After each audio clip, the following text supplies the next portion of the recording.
يا أيها الذين آمنوا هل أدلكم على تجارة تنجيكم من عذاب أليم تؤمنون بالله ورسوله وتجاهدون في سبيل الله بأموالكم وأنفسكم ذلكم خير لكم إن كنتم تعلمون يغفر لكم ذنوبكم ويدخلكم جنات تجري من تحتها الأنهار ومساكن طيبة في جنات عدن ذلك الفوز العظيم وأخرى تحبونها نصر من الله وفتح قريب وبشر المؤمنين.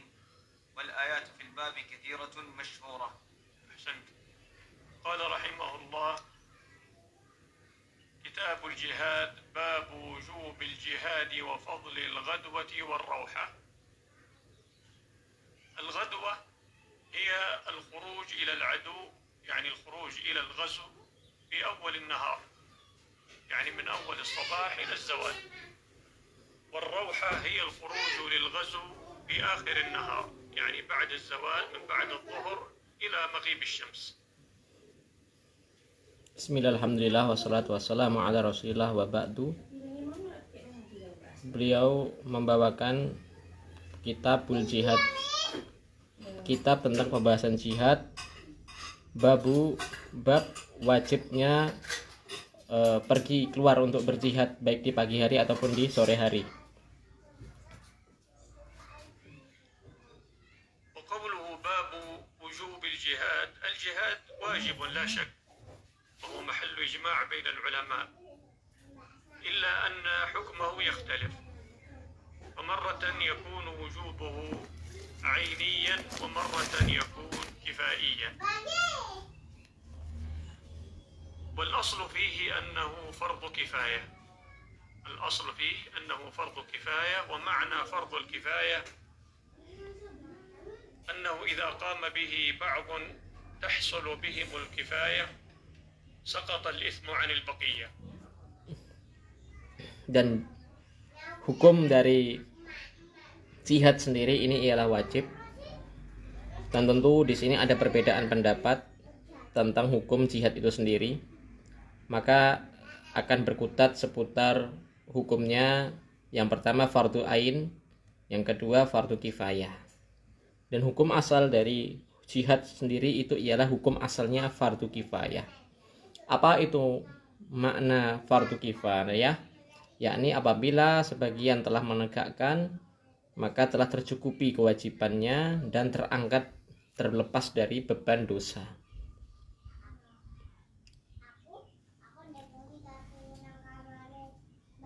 والدليل على هذا قول الله تعالى: وما كان المؤمنون لينفروا كافة فلولا نفر من كل فرقة منهم طائفة. ولا يكون فرض عين إلا في أحوال مخصوصة، أهمها ثلاثة: إذا حضر الصف، يعني إذا خرج القاعد عن الجهاد مع جواز قعوده فخرج حتى حضر الصفين، صف المشركين وصف المسلمين، تعين عليه الجهاد فلا يجوز له التولي والرجوع. Dan dalil dari Al-Quran terkait dengan hukum jihad di sini ialah firman Allah Ta'ala, dan tidak sepantasnya seluruh kaum muslimin mereka pergi semuanya untuk pergi berjihad. Ya. Tapi hendaknya ada sebagian yang mereka tetap tinggal di tempat untuk tafaqquh fiddin, untuk mempelajari ilmu agama. Ya. Dan nanti ada 3 perincian dari Syekh. والحالة الثانية إذا داهم العدو بلدا من بلاد المسلمين والعياذ بالله تعين على أهلها أن يقوموا جميعا بالجهاد حسب استطاعتهم. والحالة الثالثة إذا استنفر الإمام الرعية أي دعاهم جميعا إلى الخروج والقتال وجب عليهم جميعا الخروج طاعة لولي الأمر. Kondisi yang pertama dari jihad ialah yang pertama, apabila seseorang sebagian yang ditunjuk tadi untuk berperang, ya maka dia wajib untuk ikut berperang dan tidak boleh dia lari dari peperangan. Dia harus pergi keluar untuk berperang. Lalu hukum yang kedua ialah tatkala suatu negara itu dikepung, diserang oleh musuh, maka seluruh warga, seluruh masyarakat, seluruh penduduk setempat menjadi wajib hukumnya berperang. Lalu kondisi yang ketiga ialah ketika imam atau pemimpin atau penguasa itu menunjuk seluruh penduduk untuk ikut berperang, misal wajib militer, maka semuanya pun harus taat untuk mengikuti perang.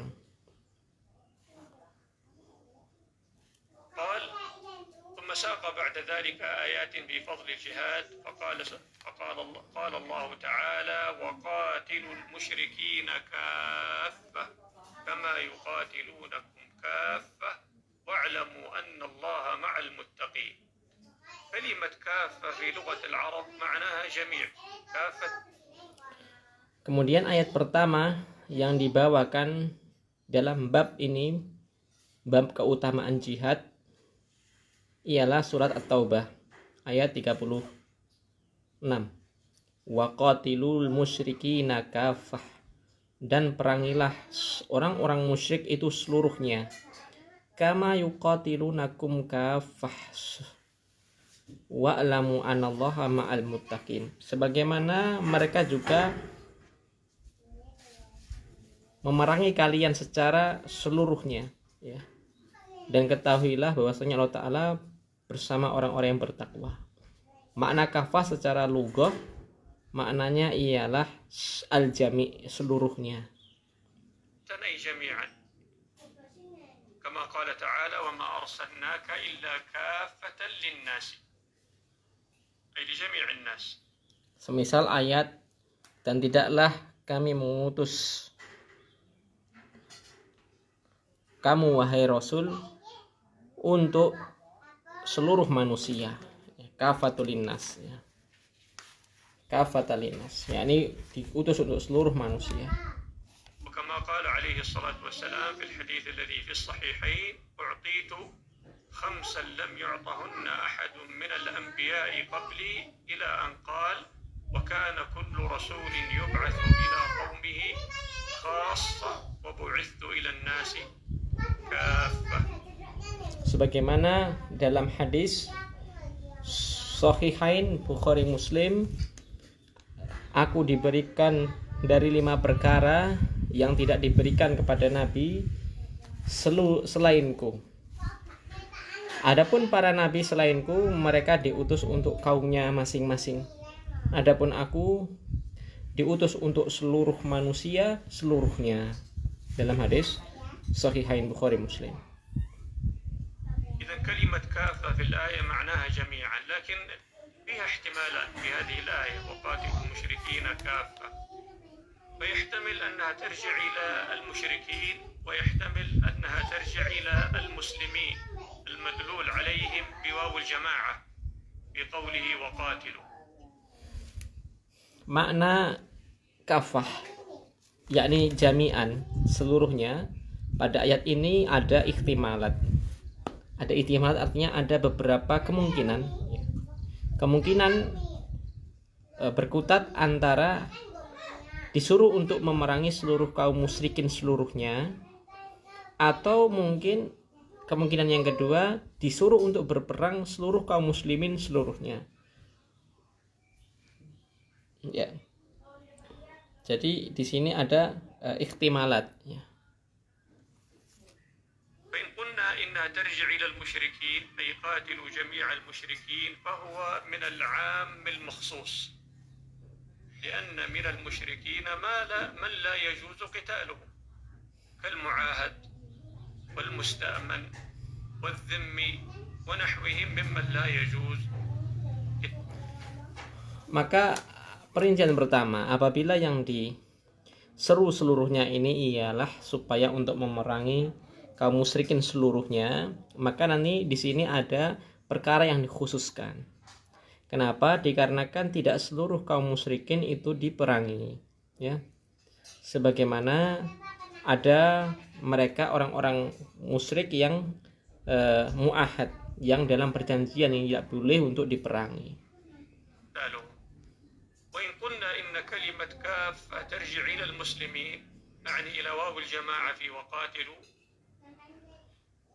فيكون المعنى قاتلوا جميعا يعني يجب عليكم أن تقاتلوا جميعا فتكون الآية منسوخة بقول الله تعالى وما كان المؤمنون لينفروا كافة. Atau ihtimalat yang kedua, seandainya jami'an ini atau kafatan ini kembali kepada lafadz qatilu, yakni fi'il amr yang dia kembali kepada wawul jamaah, ya. Kafa ini kembali kepada wawul jamaah pada qatilu, dan perangilah kalian wahai kaum muslimin seluruhnya. Maka tentu ayat ini pun telah dimansuh dengan ayat yang disebutkan oleh Syekh di awal tadi, ya. Yakni tidak sepantasnya seluruh kaum muslimin itu pergi berperang, ya. Jadi harus ada sebagian yang mereka yatafaqquh fiddin, yang belajar ilmu agama, agar untuk mengajarkan kepada orang-orang yang nanti ketika mereka kembali dari jihad ada yang mengajari mereka tentang ilmu agama. فلولا نفر من كل فرقة منهم طائفة يعني من كل قبيلة تخرج طائفة ثم علل يعني بين الحكمة سبحانه وتعالى في جعل الجهاد فرض كفاية بأن يخرج أناس ويبقى أناس بين الحكمة بقوله ليتفقهوا في الدين. Maka yang diperintahkan untuk berperang ini ialah hukumnya fardu kifayah, yakni hanya sebagian taifah, sebagian atau sekelompok, ya. Ada sebagian yang berperang pergi, ada yang sebagian tetap tinggal di negerinya, ya. Di sini ada illah, yakni ada sebab musababnya, yakni yatafaqquh fiddin tadi, yakni agar yang tetap tinggal itu untuk belajar ilmu agama. Dan supaya dia bisa mengajarkan, liyungdiru, mengajarkan agama tadi, idza roja'u, ketika yang perang itu kembali, ya. يتفقهوا أي القاعدون فبين أن هناك مصلحة أخرى غير مصلحة الجهاد وهي التفقه في الدين. Karena di sana ada maslahat lain selain jihad, yakni kemaslahatan tentang masalah tafaqquh fiddin, yakni belajar ilmu agama. حتى يحمل العلم أناس ويبلغونه إلى غيره فيصل دين الله ومعرفة الأحكام الشرعية إلى كل الناس. Sehingga tersampaikan kemanfaatan, yakni seseorang atau sebagian manusia tersampaikan padanya ahkam, ya, tentang ilmu tentang ahkam, ilmu tentang pengenalan hukum-hukum syariat. ثم ساق المؤلف رحمه الله آيات أخر فقال قال الله تعالى كتب عليكم القتال وهو كره لكم كتب أي فرض وهو. Kemudian ayat berikutnya, kutiba alaikumul qitalu wa huwa kurhul lakum, telah diwajibkan atas kalian perang, yang perang itu kalian tidak suka, ya. Kalian sendiri tidak suka, ya. Kutiba di sini ialah maknanya diwajibkan. kurhul lakum al-murad huna laysa karaha syar'iyyah yani karahat hukm Allah la laysa hada wa inma al-maqsud karahat at-tab'. Dan dimaksud kurhul lakum, ketidaksukaan terhadap jihad atau perang di sini bukan dalam masalah tidak suka tentang syariat, bukan, ya. Jadi bukan maksudnya orang-orang ini tidak suka berperang dalam sisi benci syariat, bukan, akan tetapi kebencian secara tabiat, Ya, tabiat tidak suka untuk berperang. يعني الجنوح بالنفس إلى ما لا تميل إليه النفس. فالقتال شديد على الأنفس لأنه تعريض للنفس إلى الموت. Karena resiko yang sangat besar dari berperang itu sendiri, sehingga manusia secara tabiat tidak suka berperang. Karena sangat berisiko dia menghadap kepada kematian. أو الجراحات أو نقصان الأطراف بقطع يد أو رجل أو نحو ذلك. الكراهة هنا يعني الثقل الشيء بحسب الطبع النفس البشرية. Bisa jadi ia cacat, ya, terluka, terpotong tangannya, terpotong kakinya, ya, ia tidak suka, ya.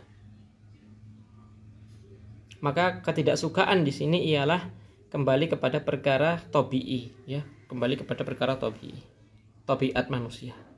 كما إذا خرجت لصلاة الصبح بالليالي الشاتية فهو في النفس يعني فيه شيء من الثقل شديد على النفس. Tidak suka di sini ialah suatu keberatan secara nafas, secara tabiat, secara mental, ya, secara mental. Sebagaimana seseorang pergi untuk keluar di akhir malam untuk pergi sholat subuh, ya, tentu seseorang tidak suka, asalnya tidak suka dia untuk keluar malam-malam untuk pergi sholat subuh.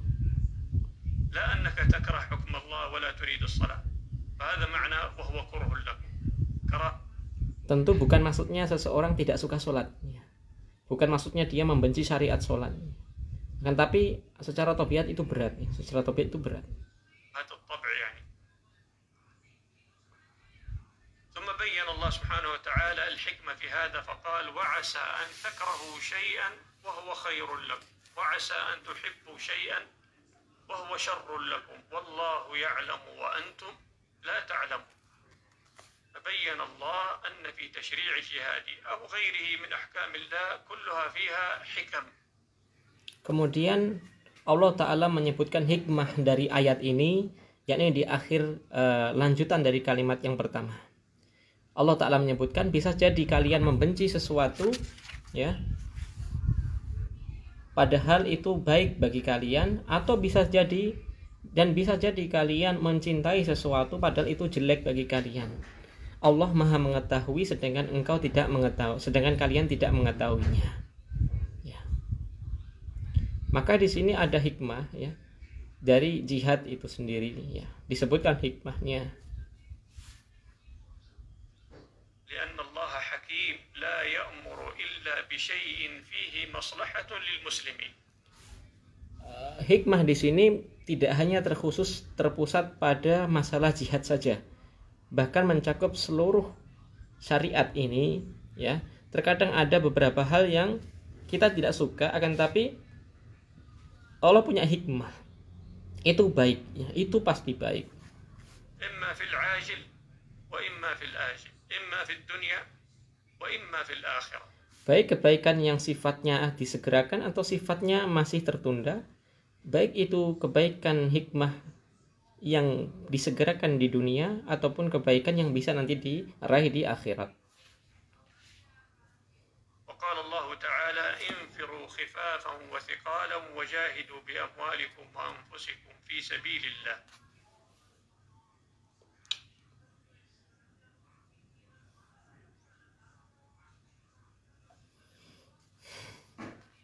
انفروا خفافا أي حين يخف عليكم الخروج الغزو وثقالا خفافا وثقالا يعني شبانا وشيوخا. Infiru khifafan wasikolan. Secara lugah terjemahannya, ya, pergilah kalian, ya, infiru untuk berjihad, khifafan baik secara ringan ataupun secara berat. Makna ringan dan berat di sini ialah Syekh tadi menyebutkan baik kalian dalam keadaan masih muda sehingga ringan, ataupun sekalian yang sudah kakek-kakek yang sudah tua sehingga terasa berat secara fisiknya, ya. Pergilah kalian untuk berjihad. Artinya pergilah berjihad baik dalam keadaan lapang ataupun dalam keadaan tidak lapang. Baik dalam keadaan sangat bersemangat ataupun dalam keadaan terpaksa. وفي البرد. baik dalam keadaan panas cuacanya ataupun dalam keadaan dingin, misal es. هذا معنى خفافا وثقالا. Inilah yang dimaksud khifafan wasiqalah. وقال الله تعالى إن الله اشترى من المؤمنين أنفسهم وأموالهم بأن لهم الجنة يقاتلون في سبيل الله فيقتلون ويقتلون وعدا عليه حقا في التوراة والإنجيل والقرآن ومن أوفى بعهده من الله تعالى الله لا أحد أوفى بعهده من الله. Kemudian Allah Ta'ala berfirman, sesungguhnya Allah Ta'ala telah membeli dari orang-orang yang beriman jiwa-jiwa mereka, harta-harta mereka, dan bahwasanya bagi mereka adalah surga. Ketika yuqatiluna fi sabilillah, ketika mereka berperang di jalan Allah Ta'ala, maka mereka memerangi dan mereka pun diperangi, ya. Mereka pun membunuh dan mereka juga dibunuh, ya. Wa'dan alaihi haqqo, dan itu merupakan janji yang telah benar, yang telah tetap dalam Taurat dan dalam Injil dan dalam Al-Qur'an. Wa man aufa bi ahdihi minallah, dan siapa yang lebih benar, yang lebih bisa untuk menepati janjinya, ya, dari Allah Azza wa Jalla. فاستبشروا ببيعكم الذي بايعتم به وذلك هو الفوز العظيم. الآية بشارة عظيمة للمجاهدين بالجنة. Maka bergembiralah kalian dengan perniagaan yang kalian telah berbaiat dengannya, dan itu merupakan keuntungan yang sangat besar.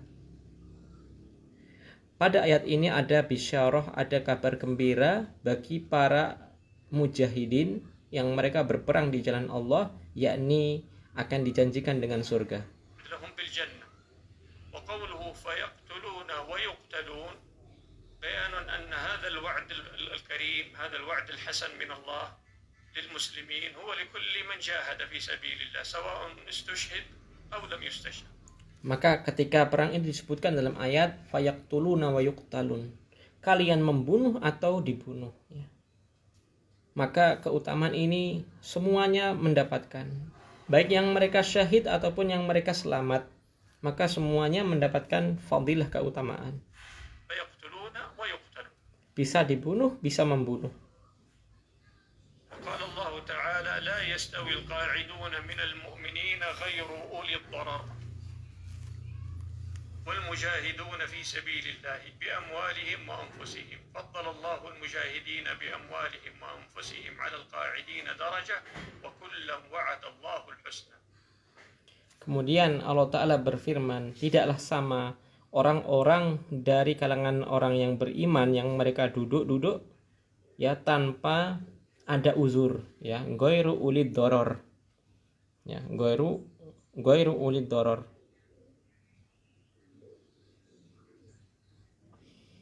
yang tidak mendapatkan uzur, ya, tidak sama dengan orang-orang yang mereka pergi berjihad di jalan Allah dengan membawa harta-harta mereka, nyawa-nyawa mereka.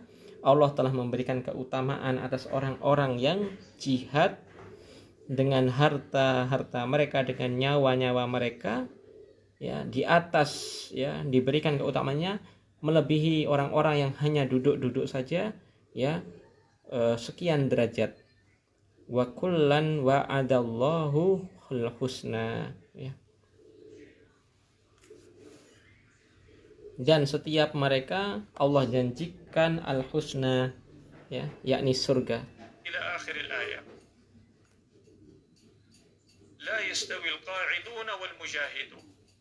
لما بين الله سبحانه وتعالى حكم الجهاد للناس أنه فرض كفاية وما كان المؤمنون لينفروا كافة.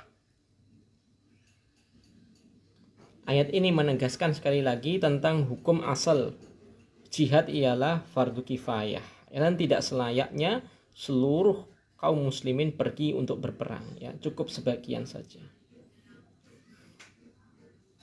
فإنه يخشى على الناس إذا عرفوا أنه فرض كفاية أنه يحصل لكثير منهم التقاعس والتكاسل عن الخروج للجهاد إذا عرفوا أنه فرض كفاية وليس فرضا على الأعيان. فجاءت هذه الآية لحث الناس وترغيبهم بالجهاد. Ketika ada kesimpulan, ya, ini bagus kalimat Syekh. Ketika ada kesimpulan hukum jihad itu ialah fardu kifayah, maka nanti dikhawatirkan manusia mereka ada yang malas untuk pergi berjihad. Kenapa? Karena hanya fardu kifayah. Maka hikmah Allah turunkan ayat yang ini, ya.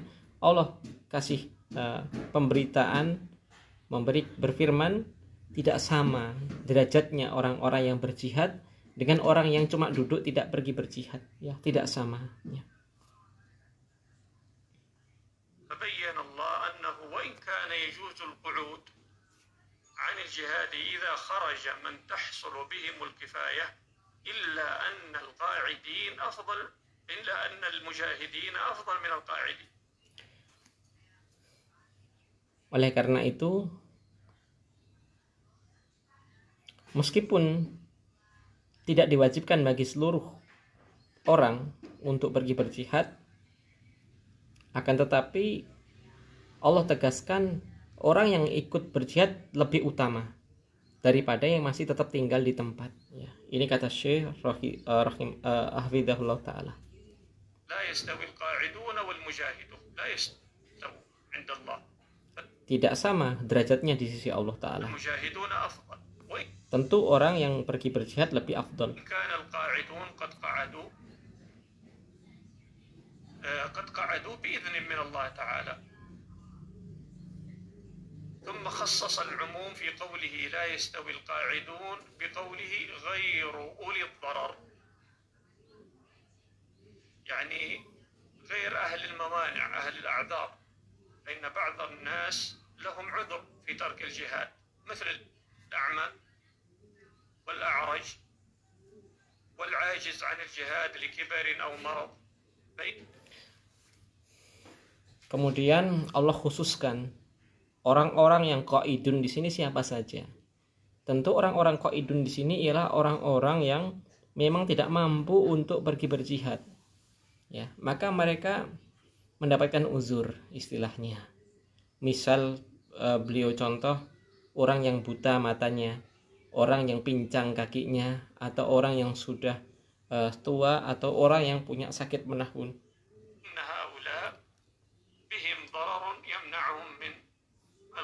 فبين الله أنهم خارجون من عموم لا يستوي القاعد، فليس لهم نفس الحكم، فيكونون بالنية الصالحة لهم أجر الذين خرجوا للجهاد بإذن الله تعالى،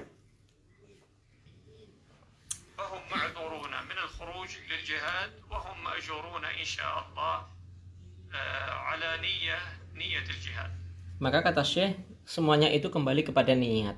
Seandainya seorang yang memiliki uzur karena beberapa hal yang telah disebutkan tadi, akan tapi ketika dia memang benar tulus berniat untuk pergi berjihad, maka insya Allah mereka tetap mendapatkan keutamaan atau pahala, ya, karena niatnya.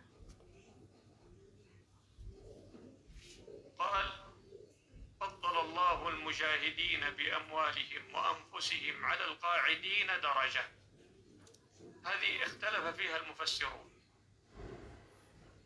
ما معنى على القاعدين؟ فضل الله المجاهدين بأموالهم وأنفسهم على القاعدين درجة. Kemudian Allah Ta'ala mengatakan, Allah telah memberikan kelebihan keutamaan lebih utama, ya, orang-orang yang berjihad dibandingkan orang-orang yang duduk tidak pergi berjihad. Alal qaidina darajatan, ya. Maka alal qaidina darajatan di sini para ulama tafsir berselisih pendapat, ya. وقال بعض العلماء بحملها على عموم القاعدين المأذون لهم في القعود، فيكون المعنى فضل الله الذين خرجوا للجهاد على من قعدوا عنه درجة عالية رفيعة في الجنة. وقال بعض العلماء أن المعنى على القاعدين يعني على القاعدين من أولي الضرر، يعني فضل الله المجاهدين على القاعدين من أهل الضرر على من قعد لعمل أو عرج أو غيره درجة.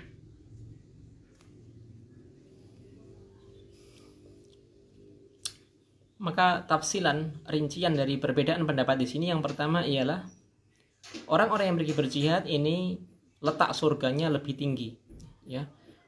Surganya lebih tinggi nanti di hari kiamat. Ada keutamaan yang kedua atau tafsiran yang kedua, orang yang pergi berjihad itu derajatnya di sisi Allah lebih tinggi daripada orang yang tidak pergi berjihad karena uzur. Ya, meskipun dia karena uzur, tetap yang pergi itu tetap mendapatkan nilai lebih di sisi Allah Ta'ala. والقول الأول وإن كان ليس فيه إضمار إلا أنه تأكيد لا تأسيس، لأنه حينئذ إذا كان المعنى فضل الله المجاهدين على القاعدين فإن هذا يكون تأكيدا لأول الآية لقوله لا يستوي القاعدون إلى أن قال والمجاهدون. والقول الثاني وإن كان فيه تأسيس لمعنى جديد إلا أن فيه إضمارا، لأن صاحب ذلك القول يضمر في غير الآية على القاعدين من أولي الضرر درجة. فالأول ليس فيه إضمار لكن فيه تأكيدا، والقول الثاني فيه إضمار إلا أن فيه تأسيسا، فيتعارض مرجحان، لأن عدم الإضمار مرجح على الإضمار ولأن التأسيس مرجح على التأكيد، فيتعارض القولان. ولعل سياق الآية آخر الآية يشهد للقول الثاني أن المعنى على القاعدين من أولي الضرر درجة.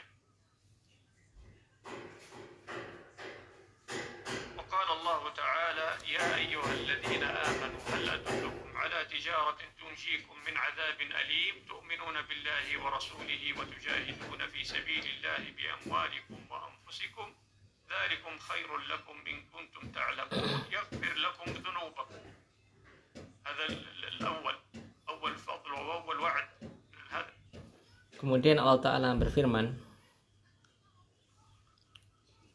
wahai orang-orang yang beriman, maukah kalian aku tunjukkan kepada perniagaan yang akan menyelamatkan kalian dari azab yang pedih, yakni engkau beriman kepada Allah Ta'ala dan Rasulnya, kemudian dan engkau berjihad di jalan Allah Ta'ala dengan harta-harta kalian, dengan nyawa-nyawa kalian, maka itulah yang baik bagi kalian jika kalian mengetahui.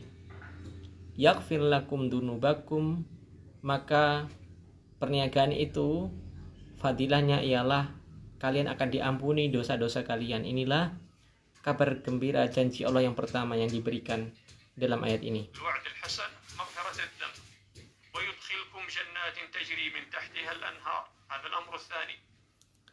Dan kalian dimasukkan ke dalam surga, dan ini merupakan keutamaan yang kedua. ومساكن طيبة في جنات عدن ذلك الفوز العظيم وأخرى تحبونها نصر من الله وفتح قريب. فبين الله أن في الجهاد تحقيقا لمصالح الناس، المصالح الأخروية بالمغفرة ودخول الجنة، والمصالح الدنيوية بالفتح والنصر على العدو. Tentu berjihad di sini ada keutamaan di dunia dan di akhirat. Di akhirat dia dimasukkan ke dalam surga, dan di dunia dia dimenangkan oleh Allah Ta'ala dalam Al-Fathu, dalam pembukaan wilayah-wilayah Islam, wan nasr, dan pertolongan Allah Subhanahu wa Ta'ala. Dan inilah hukum-hukum Allah Ta'ala tentu pasti memiliki masalih, memiliki kemaslahatan.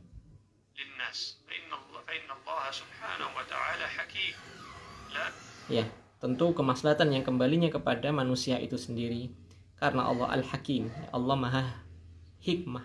يأمر إلا بما فيه مصلحة للناس. Tidak mungkin Allah memerintahkan sesuatu kecuali pasti ada maslahat yang kembali kepada manusia itu sendiri. ولا ينهى إلا عما فيه مفسدة للناس. Dan tidaklah Allah mengharamkan sesuatu kecuali pasti ya ada madarat yang akan kembali kepada manusia itu sendiri dari hal yang dilarang tadi. إذا عرفنا فضل الجهاد وحكمه فبقي أن نعرف أن للجهاد شروطا. Ketika kita mengetahui dari fadilah-fadilah keutamaan untuk berjihad, maka tersisa pembahasan berikutnya ialah syarat-syarat jihad. هناك شروط يجب توافرها في المسلم حتى يجب عليه الجهاد. Sehingga dari syarat-syarat tadi terpenuhi syarat-syarat ketika seseorang kapan diwajibkan untuk jihad. الشرط الأول الإسلام. Syarat yang pertama ialah dia Islam, dia seorang yang beragama Islam. فلا يجب الجهاد على كافر بل لا يصح منه لعدم صحة النية. Tidak sah jihadnya orang kafir karena tidak ada ikhlasnya niat. لأن شرط الجهاد وهو عبادة يشترط له ما يشترط لسائر العبادات وهو صلاح النية. إنما الأعمال بالنيات ولا نية لكافر. Dan jihad itu sendiri ialah ibadah, ya, salah satu bentuk ibadah. Maka syaratnya pun sama dengan ibadah-ibadah yang lain, yakni dipersyaratkan ikhlas niat. Adapun orang kafir tidak ada yang namanya ikhlas dalam meniatkan sesuatu. الشرط الثاني العقل. فلا يجب الجهاد على المجنون. Syarat yang kedua dari jihad sendiri itu ialah berakal. Maka tidak diwajibkan orang gila untuk berjihad. لقول النبي صلى الله عليه وسلم رفع القلم عن ثلاث. Sebagaimana dalam hadis Nabi telah diangkat pena catatan atas 3 kelompok manusia. عن الصغير حتى يكبر. Atas anak kecil sampai dia dewasa atau balik. وعن النائم حتى يستيقظ. Dari orang yang tidur sampai dia bangun. وعن المجنون حتى يفيق أو كما قال صلى الله عليه. Atau diangkat pena catatan atas orang yang gila sampai dia sembuh dari kegilaannya, sakit gilanya tadi. الشرط الثالث البلوغ الشرعي. Dan syarat yang ketiga dari jihad tadi ialah balik. Yang pertama Islam, kedua berakal, yang ketiga balik. Balik secara syar'i. حديث السابق. Tentu dalilnya hadis yang baru kita baca tadi. فلا يجب الجهاد على الصبي. Tidak wajib jihad atas anak kecil. والشرط الرابع الذكورة. يعني Dan syarat jihad yang keempat ialah dia laki-laki. أن يكون رجلا. فلا يجب الجهاد على المرأة لحديث عائشة. Maka tidak wajib jihad bagi wanita.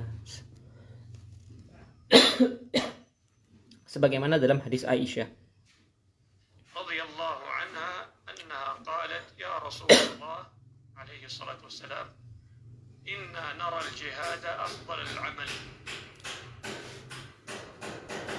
Ibunda Aisyah radhiyallahu taala anha mengatakan, wahai Rasulullah sallallahu alaihi wasallam, kami memandang, menilai jihad itu merupakan amalan yang paling utama.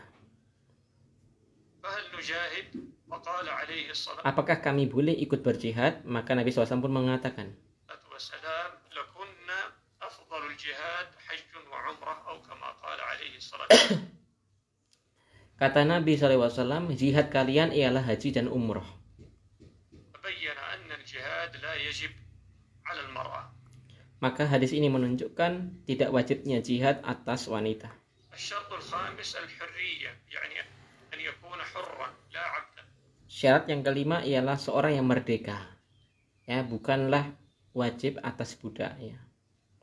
فالعبد لا يجب عليه الجهاد لأنه ملك لسيده وهو مال. Karena budak itu ialah orang yang dimiliki oleh tuannya dan dia merupakan harta dari tuannya. من مال سيده فخروجه للجهاد تعريض للمال للإتلاف إلا إذا أذن له سيده فإنه يصح منه الجهاد. Syekh sebutkan kecuali kalau tuannya tadi mengizinkan untuk dia pergi berjihad, maka dia mendapatkan keutamaan jihad. الشرط السادس Yakni sah jihadnya. السلامة من الموانع كالعمى والعرج والعيب لكبر أو مرض. Dan yang keenam ialah seseorang yang terlepas dari penghalang-penghalang. Syarat yang keenam ialah seseorang yang terbebas dari halangan-halangan. Halangan itu apa saja? Misal seorang yang sakit buta matanya, pincang, ataupun dia seorang yang sangat sudah tua renta, atau karena sakit menahun ya. لما سبق في الآيات التي تلوناها Sebagaimana penjelasan dalam ayat sebelumnya tadi yang telah kita baca. قوله تعالى غير أولي الضرر Yakni ghairu ulid dharari. فلم يوجب الله عليهم الجهاد ويدل على هذا ويبينه سبب نزول الآية. Yakni tidak wajib bagi orang-orang yang ghairu ulid dharar tadi, yakni ulid dharar. Dan ini ayat ini ada sebab asbabun nuzulnya. كما ثبت في الصحيح Sebagaimana telah tersebutkan dalam kitab As-Sahih. أنه لما أنزل الله تعالى لا يستوي القاعدون من المؤمنين إلى آخر الآية جاء ابن أم مكتوم رضي الله عنه. Yakni ketika turun ayat ini, datanglah seorang laki-laki yang bernama Abdullah bin Ummi Maktum. فقال يا رسول الله عليه الصلاة والسلام إني رجل أعمى لا أستطيع الجهاد. Kemudian Abdullah bin Ummi Maktum ini datang menemui Nabi SAW, kemudian mengatakan, wahai Nabi, sesungguhnya saya ini seorang laki-laki yang buta matanya. فأنزل الله غير أولي الضرر. Maka turunlah ayat ini, yakni ghairu ulid dharari, يعني عذرهم الله. yakni orang-orang yang telah Allah berikan uzur untuk tidak ikut berperang atau jihad. الشرط السابع إذن الوالدين. Syarat yang ketujuh ialah izin dari kedua orang tua. إن كان حيين أو أحدهما. Ketika kedua orang tuanya masih hidup atau salah satunya. لقول النبي صلى الله عليه وسلم للرجل الذي استأذنه في الجهاد قال له عليه الصلاة والسلام أحي والداك. Sebagaimana hal ini ada dalam hadis Nabi SAW ketika ada seorang laki-laki yang meminta izin untuk pergi berjihad. Kemudian Nabi bertanya kepada laki-laki ini, apakah engkau masih memiliki kedua orang tua? قال نعم قال ففيهما فشاهد. Maka Nabi SAW pun mengatakan, pada orang tuanya kalian kamulah engkau berjihad, yakni diperintahkan untuk dia merawat kedua orang tuanya. أو كما قال عليه الصلاة والسلام والحديث أخرجه البخاري ومسلم. ولهذا قال الحافظ ابن حجر رحمه الله يحرم الجهاد إذا منع الأبوان أو أحدهما. Maka para ulama menyebutkan tidak boleh seseorang pergi berjihad tatkala orang tuanya melarang atau salah satu dari keduanya melarang dia pergi berjihad. لأن برهما فرض عين. Karena hukum menaati orang tua itu ialah fardu ain secara asal. والجهاد فرض كفاية. Dan jihad hukumnya fardu kifayah. فإذا تعين الجهاد فلا إذن. انتهى كلامه بنحوه.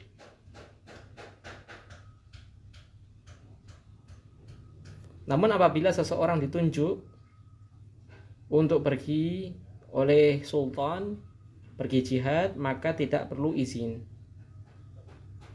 الشرط الثامن إذن ولي الأمر. Syarat yang kedelapan ialah izin dari penguasa atau pemerintah yang syarh, pemerintah yang sah. أي الأمير أي السلطان الذي تجب طاعته فإنه لا يجوز الخروج للجهاد بلا إذنه. Maka tidak boleh seseorang pergi untuk berjihad kecuali atau tidak boleh pergi berjihad dengan tanpa izinnya.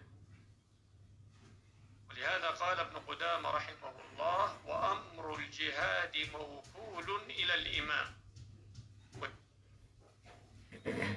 Maka berkata Ibnu Qudamah Al-Maqdisi rahimahullah ta'ala, tidaklah seseorang berjihad kecuali atas maukul alal iman. اجتهاده ويلزم الرعية طاعته فيما يراه من ذلك. Maka wajib seorang rakyat untuk menaati pemimpin dalam hal ini. الشرط التاسع إذن الدائن لمدينه. يعني إذا شخص عليه دين ما يخرج حتى يأذن له الذي أعطاه المال. Kemudian syarat yang ke-9 ialah izin dari orang yang menghutangi utang. Ini khusus bagi orang-orang yang memiliki hutang. Ya. Kalau seseorang itu memiliki hutang, maka dia perlu izin kepada orang yang menghutanginya. الذي أقرضه. ويدل على هذا الشرط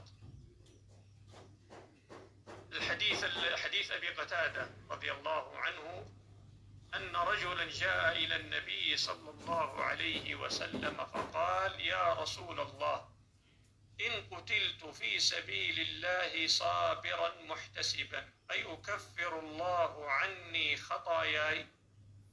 Ini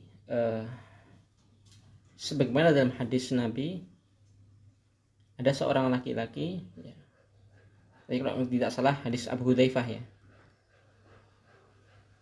dia menemui Nabi SAW kemudian bertanya, wahai Nabi, seandainya saya mati terbunuh di medan jihad, apakah diampuni dosa-dosaku? يعني يكفر الله عني ذنوبي. وقال عليه الصلاة والسلام نعم إلا الدين.